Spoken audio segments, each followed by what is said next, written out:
Welcome to the Legacy Builders podcast, where we're redefining generational wealth one story at a time. If you're trying to build something bigger than yourself, then you're definitely in the right place. I am your host, Mario Gonzalez, and today is episode number 1. This first episode is going to be raw, unfiltered. I'll be sharing my story and the direction of the podcast and why this podcast exists in the first place. So I'll start with the problem with success stories online, right? A lot of the times when I am looking at success stories online or these gurus, we're all hearing, about the fame and the highlights and the money that they have and the wins. They never really show the late nights and the fear and the stress and the failure and the sacrifice, and maybe puking at 2 a.m. in the morning or getting sick and having to get up anyways and just do all of the hard things, right? They don't see that time in your life that you almost broke down. And all of us entrepreneurs go through it unless you were born into money, right? Maybe you didn't have it as hard, but I would imagine even then, sometimes things go sideways. So this podcast was designed to show the real side. And I not only want to talk about my story and share my story because I have come a long ways. I'm 40 years old now. I've learned a lot in those 40 years, and I feel like I'm just now starting to find my lane and the direction that I want to head and what I want to help folks with. But I want to share other people's stories. There's tons of other people out there that are trying to either buy businesses or get into the stock market or get into real estate. I want to figure out what makes them tick, where they're at, what generational wealth means for them. So like I said, I am definitely not out of the trenches yet. I've gotten myself to a place where I am working in my businesses, or working on my businesses, not in my businesses. But for more of a CEO level, and all of the compound effect has added up. So, stacking small wins, right? So I was I'll get into more here in a bit, but I, was in the software sales world before I got into business. Before that, I had tons of other jobs.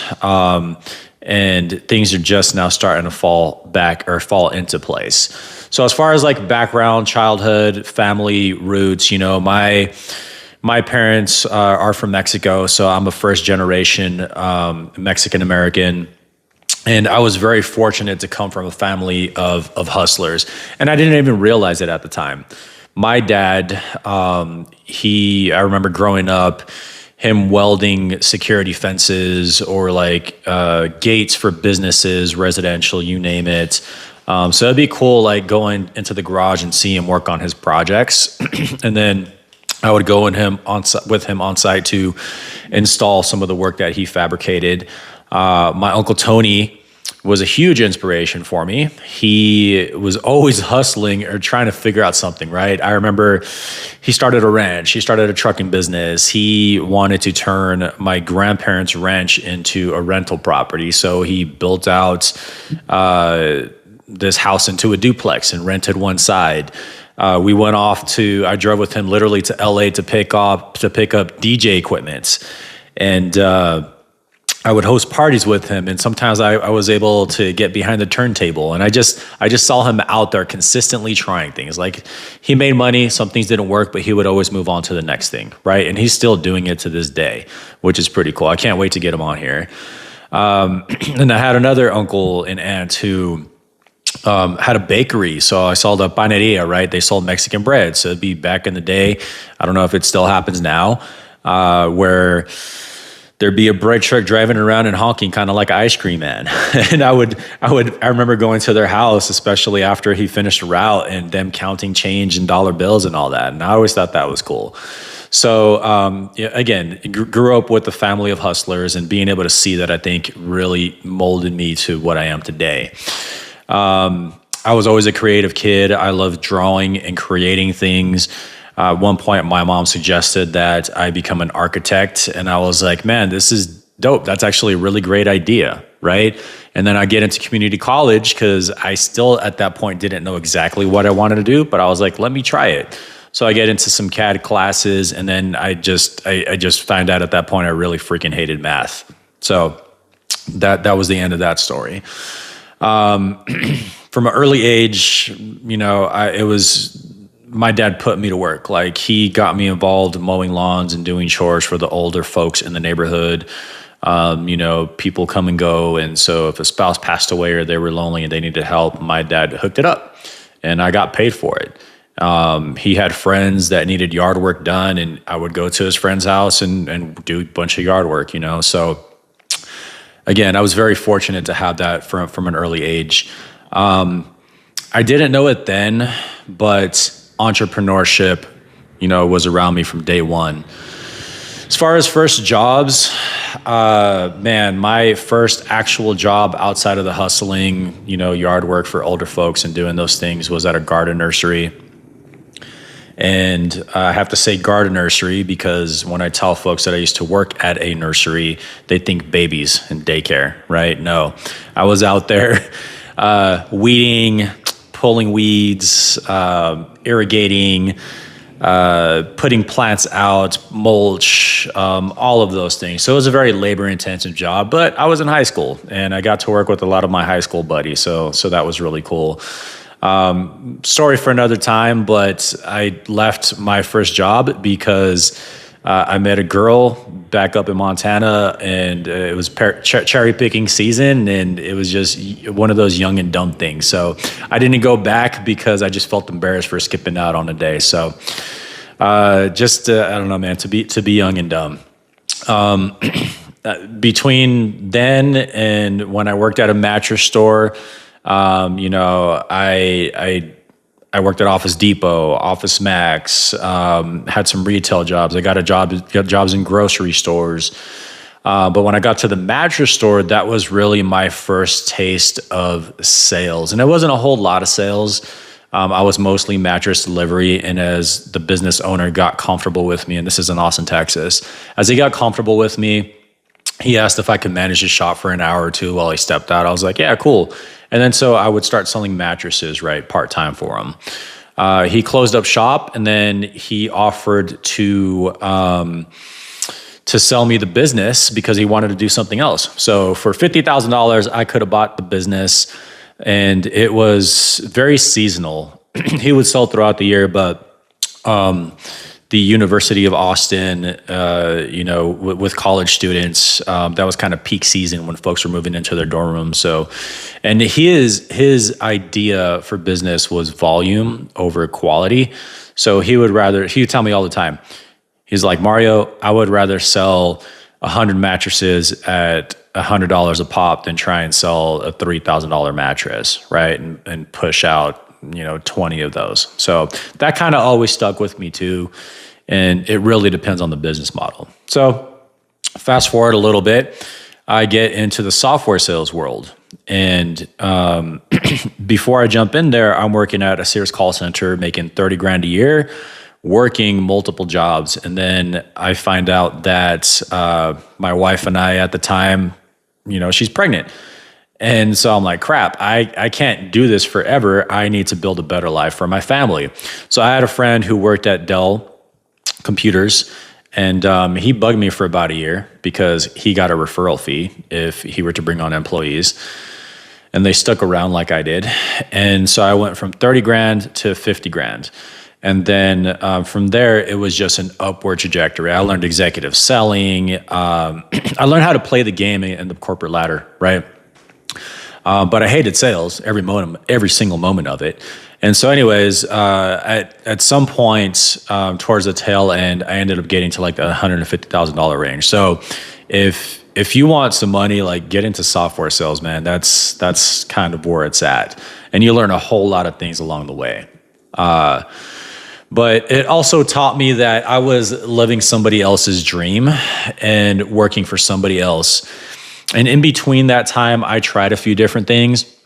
My dad had a lawn business and a handyman business. So I took a year off from corporates, and this is before I got into software sales. Tried that out. I didn't know how to bid projects properly. And so I just kind of closed up shop. But towards the end of my software career, business to business software career, I decided to dive into drop shipping. And so I scoured the internet. I was trying to figure out what to do. You know how it is. You go down these YouTube rabbit holes. And I was like, you know what? I'm just going to go all in on drop shipping. So I'd be up till 1 or 2 in the morning learning. I spent about $8,000 to $10,000. I try some mentors. I try some DIY, solutions, testing products, ordering, shooting the video, waiting for things to come from Alibaba. And eventually, after some mentorship, I ended up finding a product. It was a little kid's book, and the little kid's book, it had little grooves where you can trace, and it had invisible ink. And that one took off, man. I made $350,000 in revenue. It was about $56,000 in net profit after it was all said and done. And I thought I made it. I was getting ready to white glove treatment. I was trying to find a distributor here in the United States and, fix all the imperfections and then white glove it, and just sell it and get it shipped to my customers within 5 days versus 2 weeks from Alibaba. But it just all crashed down because you're competing with Amazon, first of all, and then you have products going from China to your customer, and sometimes it takes 2 weeks. And if a product is defective or it didn't come with something, man, the logistics of it was just a nightmare. And I had hired some virtual assistants. That was my first foray into that. And anyways, I made about $56K or so, and then I was like, well, what do I do next? And I had a buddy that I used to work with at Chase Bank, one of my many jobs, and he introduced me to the All Dogs Unleashed franchise. So it's a franchise. And so I visited on site. I loved the business model. I was like, hey, it's a very high ticket item. It just made sense to me, right?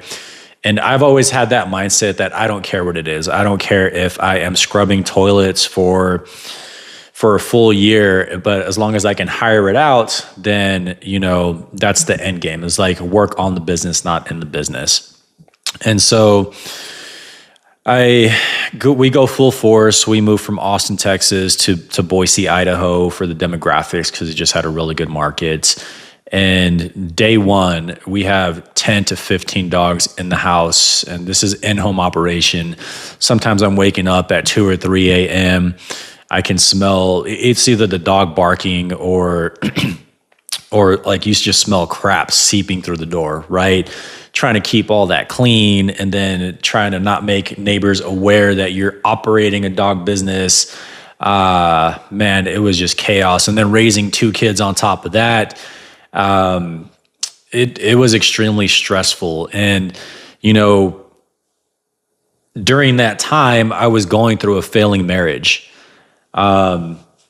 Raising the kids, the dogs, and I was wearing all the hats, being owner operator, doing the sales, trying to figure out marketing, trying to find a building. And at some point, like within 2 years, I almost gave up. I was this close to quitting, just close. And I started reaching out to other kennel owners that run boarding facilities, daycares, not necessarily training, right? Because non-compete.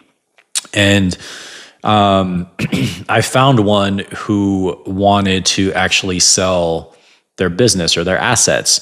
So I ended up paying $18,000 for the assets, and it was like 22 kennels and some extra space, and it was pretty much set up the way I needed it. So I wouldn't say I lucked out. I would say that, everything just lined up, and I had been grinding for so hard, and it was just time to make that next move.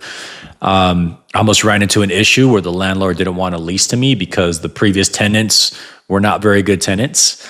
But at the end, it ended up working out. And so the next phase in that was trying to learn how to manage people and grow people. And we'll get into that in a different episode. So with the divorce, it was tough, man. I had to try and figure out how to again, run the business with the now ex-wife, take calculated risks and go to customers' houses and return their dogs and pretend like everything is okay when it wasn't. Keep my kids at a distance and not let them know the extreme like issues that were going on with me and their mom. And man, at the end of it, I finally was able to step out and build systems and hire my executive assistant, Don, who's been just a badass, man. He's from the Philippines and just loyal to the soil. And I can't wait to help him and his family build wealth. Brought his wife on along too, Raj. Just an amazing team. But yeah, my goal, early goal when I turned, was that when I turned 40, that I'm going to retire. And retire for me means that I can work because I want to, not because I have to, right? I am not in the dog training business, training dogs anymore, talking to customers. I'm on the back end doing marketing and advertising and trying to figure out more systems. And it's freaking amazing, man. I love it. I am in a really good spot now. I made my first acquisition here in February of 2025. I acquired Poop 911, which is a local poop scooping company. Well, that's a franchise too, and again, material for different episodes. But yeah, I in my early 20s wanted to be a motivational speaker. I would listen to the Zig Ziglars, and I can't think of other names, but that's the one that pops out. I would get the little red book of sales. Like I would read all that. And again, mind you, hated sales. However, I wanted to motivate people. And it wasn't until maybe last year or earlier this year when I finally achieved my goal of retirement. Again, retirement meaning work because I want to, not because I have to. And I was like, man, I want to help other people build generational wealth. I organized at this point a lot of groups, and a lot of the times in those settings, I was finding myself talking to a lot of side hustlers, folks who were just getting into business and entrepreneurship. And that's fine. I loved, I love coaching people, but I wasn't seeing the ROI. And I got into a mindset where I was like, man, I need to like have my cup full and overflowing before I can help other people. And I finally hit a stage where I can do that, right? So I started a group called Empire Builders, and I was like, I need to find high caliber people like me who are ready to make acquisitions, and they're in that zone already. And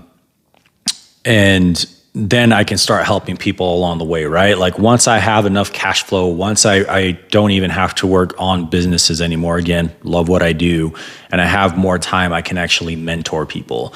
And that's kind of how the Legacy Builders podcast was born, because I was like, man, I just need to share my story. I never thought that my story was interesting enough to tell. And,